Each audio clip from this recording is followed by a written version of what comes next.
বেটা আজকে আমরা কুয়া তৈরি করে ফেলবো। আরে রামু, তুমিও তাহলে এই গরমে কুয়া বানিয়ে ফেলেছো? হ্যাঁ মালকিন, জলের অনেক সমস্যা হচ্ছিল, এই জন্য কুয়া বানিয়ে ফেললাম। পানি পানি। আরে রামু, ওই বাবা তো অনেক জল তেষ্টা পাইছে।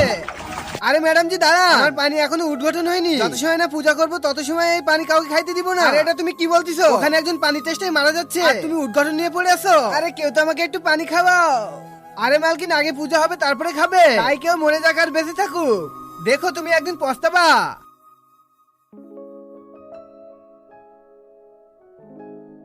আরে বাবা এনেন পানি খান।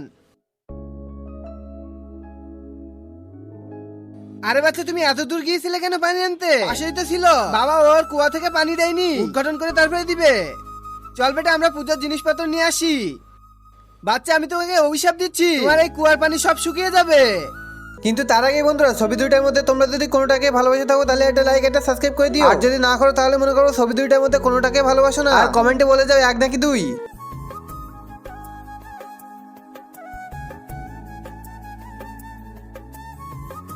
আরে বেটা, আমাদের কুয়ার পানি কি হয়েছে? এ তো সব শুকিয়ে গিয়েছে। হ্যাঁ বাবা।